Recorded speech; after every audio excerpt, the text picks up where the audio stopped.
The following sequence of slides are propaganda posters from the Soviet Union during the mid-1980s. The current series that you're going to be seeing reflect Soviet foreign policy propaganda aims and objectives excuse me, against the United States and its allies. The first slide you see now is translated as a NATO bloc, transmitter of imperialist aggressions. The next slide is translated as USA, the center of international reactionaries. In the bottom, you can see the figure of American military power reaching out with its navies to invade and oppress the rest of the world through NATO. At the top on the right, you can see the Pentagon and arrows pointing as threats to the map of the Soviet Union. The next slide is entitled Union of Reactionaries and Aggressors. If you can see on the poster, the United States with its helmet on is using bullets that represent the NATO allies in Japan and Korea of the United States. The next slide is entitled Billions in the Pursuit of Armaments. Again, the monstrous looking creation on the right side with businessmen and capitalists pouring gold coins into a pentagon-shaped mouth. The next is called Atomic Ambitions of NATO. Again, you can see on the left how the United States ICBMs and B-52 bombers are launching attacks against the Soviet Union. Next, the global pretensions of the NATO bloc. Again, showing the United States with the world in its sights and the aircraft carriers and its occupation invasion points on the map.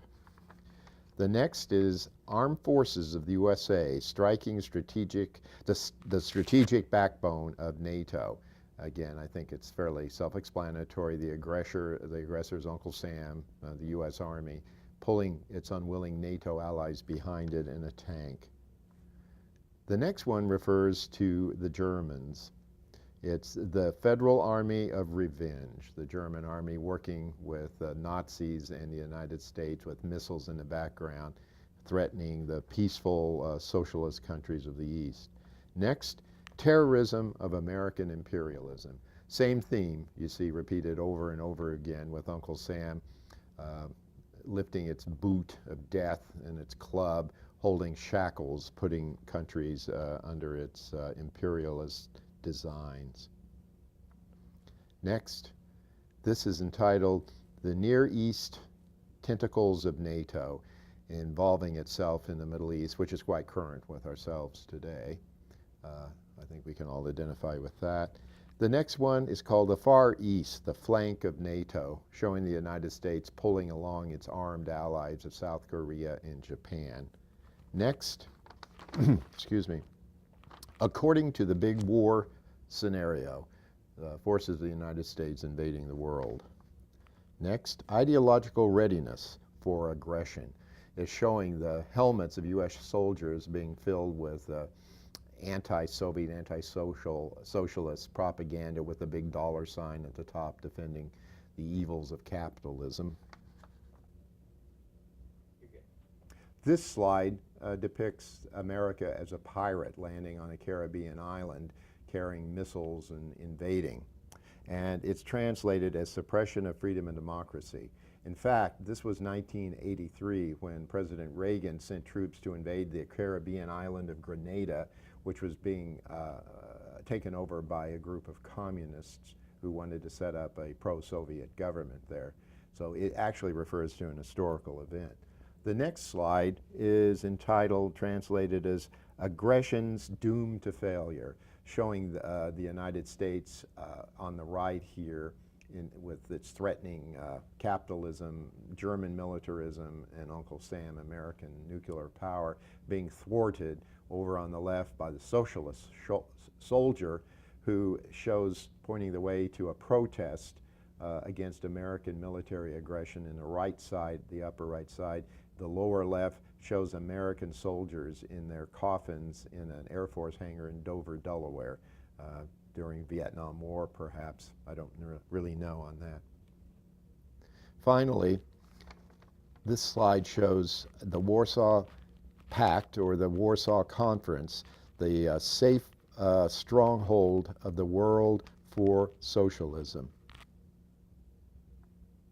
This slide is not from the series we've been looking at. This slide is a standalone slide. This poster, rather, shows a collusion between the Nazis, the Jewish state, as they call Israel, and the United States, with a bayonet covered with blood, and in the background you see the dead bodies of Palestinians in the Middle East.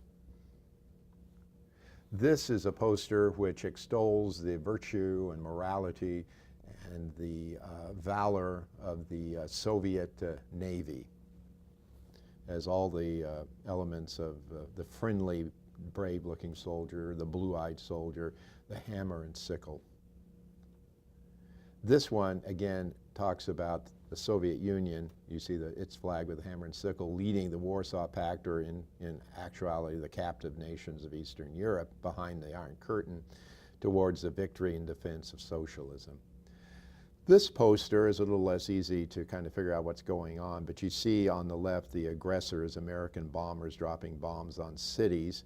Looks a little bit like a motif or a takeoff on the American flag. And in the middle, it looks like an American diplomat with a warhead that says USA. But the poster itself talks about the United States will have to answer for its aggressions. The next series of slides are domestic-oriented slides of propaganda posters to exhort workers to work harder. The slides you saw on foreign policy dated from the mid-'80s. These date from the year before the collapse of the Soviet Union and its empire. This is from the time of perestroika under conditions of glasnost. Perestroika means restructuring, glasnost means openness under the leadership of Gorbachev. This slide basically translates with the various little vignettes or little pictures there. Let every worker remember to work the new way and fight the old way. I'm for perestroika. The next slide, basically summed up, means what stands in the way of perestroika? The man who is not in his place. And this shows slackers at the workplace doing things that are disruptive to the efficiency of the economy in the Soviet Union. Of course, by this time, it was so corrupt and so broken down that there wasn't anything that could be done to prevent its ultimate collapse. This slide, if you move from the right top across the top to the left, it talks about hypocrisy, a religious scene of women praying before icons of the Eastern Orthodox Church. Next to it, on the left, moving left, says astrology, charms, and potions of the idle mind. This is behavior they want to dissuade from happening, believing in your horoscope and so forth. Further down, you see the gypsy woman sitting there with the man. No, I'm sorry. Go a little bit further to the left. You see the two pictures of the group of people listening to a man holding a bottle of snake oil, and then there they are with their bandages on at the hospital. It says, have faith in government, holy water, faith healer. But the healer shows up in the hospital. What about you? Again, showing the hypocrisy that exists in superstition and people not believing in the secular humanist style of government that they lived under in the Soviet Union. And then the gypsy woman I mentioned, again, talks about, come and see me on a regular basis. Sooner or later, he will learn how expensive it is by listening to the fortune teller. The poster you're looking at now is entitled Weapon of Satire on Superstition and Prejudice. In the top, towards the middle, you see a man who is exchanging a pair, an icon from the church for a pair of Levi jeans, hence cultural exchange. And of course, this is a real no-no because the jeans represent Western culture. Directly below, you can see parents and an automobile and a baby. The baby is being taken by his grandmother for baptism, and it says about the parent, the father, he's not against, he's not for, he just looks away. Baptism as an expression of religious faith does not square with Marxist-Leninist doctrine. Further on the bottom, towards the right, it says the doctor does not understand faith. It's mocking religion because the old lady sick in bed asked the doctor, could you lend me your cross? Most of these posters, again, have a similar method or approach towards inculcating people by repeating again and again the values of the party and the ideology to trump those of the culture itself, which goes back much further in time in Russia, a good 1,000 years than the Communist Party itself. On the far left, you can see father, mother, and Ivan, the little boy, and they're visiting Granny. The parents have no time and get a granny to take care of Ivan, who then in turn takes him to church.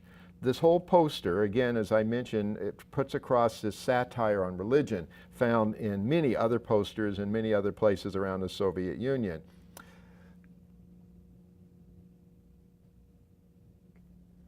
This slide, if you look at the very bottom of the book, it states the bill of the Supreme Soviet for increasing the fight against bribery and black market corruption and extortion, something that Gorbachev had found had become rife in the Soviet system for reasons we'll discuss later, but Gorbachev was unable to do anything to change that situation that continues in post-Soviet Russia today. This poster, on the other hand, shows the proper behavior, the kind of unity and solidarity that the Communist Party attempted to inculcate through propaganda and agitation into the members of Soviet society in Russia. This one shows the new Soviet, new Russian woman. Good example of artistic style called Soviet realism. It's a romanticized ideological view of the world that corresponded no way with reality. But nonetheless, you can see that these people are the new Soviet people who are leading the world towards a better future under communism. Likewise, this poster, which is one of the oldest ones you're going to see from 1977, shows that the power the Soviets have in unity, working together to spread the glories of socialism around the world. And you'll notice the people in the photo, again, are socialist realists. It's a little bit like Nazi realism, where you have the Superman type of figure standing there of man or woman. But this also, unlike the Soviet Aryan race, has peoples of various races under socialism living together. Notice the worker from I guess he's a welder on the far right, and the man and the woman, the couple on the far left, and next to right of him you see an Uzbek from Central Asia. You see faintly back there a cosmonaut, and a nurse further over to the right, probably a farmer in the overalls. So it was very definitely they practiced diversity. One of the things that distinguished the Soviet system was the cult of Lenin, the founder of Soviet Russia, that we will have, maybe already have, or will soon cover in class. This is so intense in legitimizing the Soviet system, since it did not take power democratically, that Lenin became the sole source of truth. Everything had to go back to Lenin. Even having a baby Lenin cult that they would set up with photos of Lenin as a child, as a young man, as an adult. And of course, this is a famous photo of Lenin posed, this propaganda poster, posed at his desk reading a copy of Pravda, which in Russian means truth. The Soviets tried to inculcate the Leninist cult into every generation. Therefore, there were what are called adjuncts in society, official organizations that were built to create more socialist men and socialist women and more believers and followers of the Soviet Marxist-Leninist ideology. This is a bugle that belonged to what was called the Komsomol, the Young Communist Youth League, again similar to the Nazi Hitler Youth League. And the bugle would be played at the beginning of meetings all over the Soviet Union, with the banner hanging down below it, putting out the propaganda message. And finally, this is a carpet I purchased in Russia at the time of the collapse of the Soviet Union, again, showing just how far the Lenin cult goes. This is a rug designed to put in your living room with a portrait of the dear leader, Lenin, in the middle of your living room, the middle of your family, the middle of your life. Again, it's not unlike the Führer cult of Hitler in Nazi Germany. The final series of slides are not propaganda posters, but objects that I took out of the Soviet Union at various times that I visited. And the first one you see harkens right back to the Lenin cult. There were so many busts of Lenin all over the Soviet Union. In every souvenir shop you would go in, and presumably in the offices and homes of the Soviet people. When the Soviet Union collapsed, there were basements full of, there were shops that had basements just full of these statuettes and busts of Lenin, as well as his works that nobody wanted, they couldn't get rid of, and many of them ended up being destroyed. Again, this is a commemorative medallion for Lenin that was issued on the date of his 100th birthday, which would have been in April of 1970. This is a painting that's about, on canvas, that's probably about 3 feet tall and 2 feet across, showing Lenin. No doubt it used to hang in a office of a bureaucrat of the party, what we will study, or maybe we already have, the nomenclatura, the backbone of enforcing the will of a minority in the Communist Party on the people of the Soviet Union and Russia. These are medals. There was a mania in Russia during the time of Lenin and Stalin, for wearing medals, for men particularly. The ones you see here, the three with the ribbons on them, are more recent ones that celebrate the anniversary of the founding of Moscow in the 1990s. However, the one on the far right is again the 100th centennial of the birth of Lenin that people would wear to show their Soviet patriotism. Again, Lenin, his tomb in Red Square in front of the Kremlin wall, always during Soviet days had a huge line going into it. When I was there, the line was shorter than the line at McDonald's was to get a hamburger, which had just opened up shortly before I arrived. The red material and the greenish gray is the same material that Lenin's tomb is constructed from. These are medals, really, you might recall that Stalin called World War II the Great Patriotic War for Mother Russia.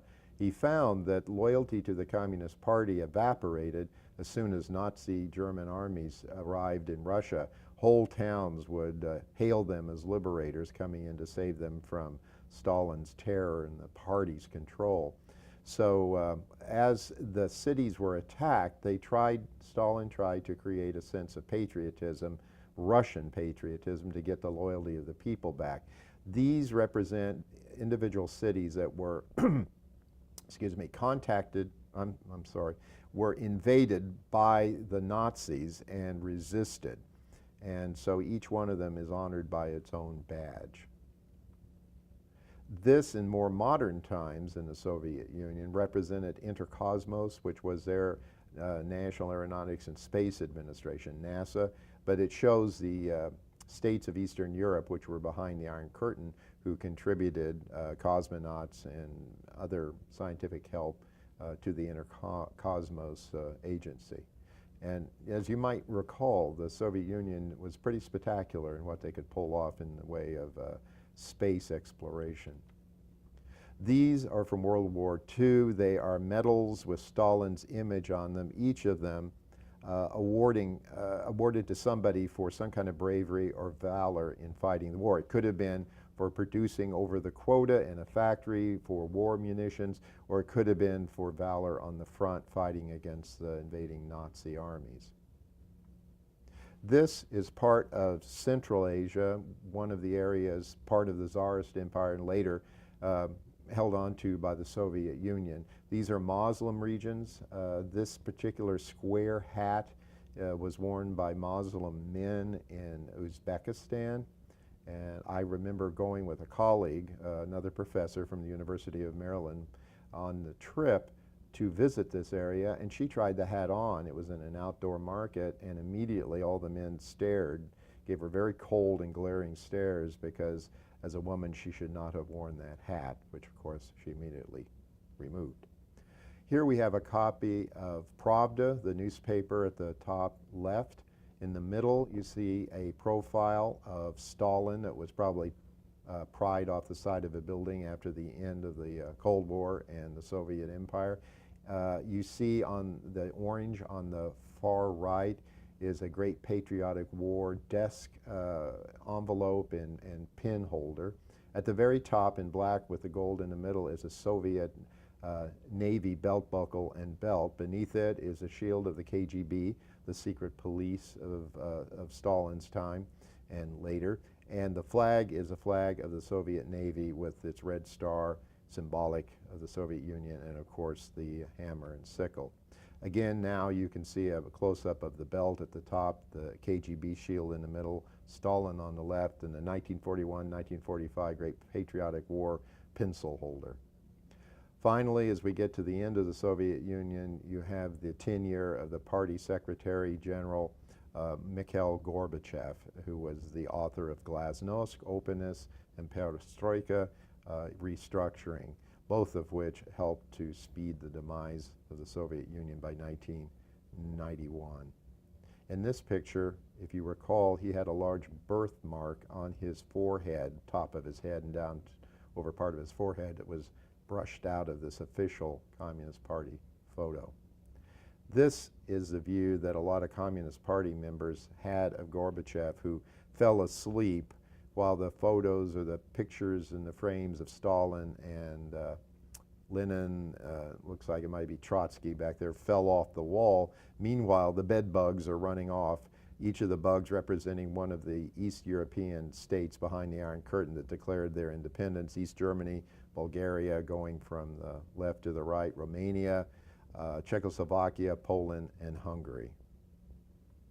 And we come full circle, the circularity model we discussed earlier in the class, to the symbol and the coat of arms of Imperial Tsarist Russia, which fell in 1917. And now in post-Soviet Russia, you'll see their official flag and symbol is once again the two-headed eagle holding the orb and the scepter. This is a bit damaged. The scepter is broken off on the right, lower right down there, the part of it is. But this is the end of our series of slides in this PowerPoint.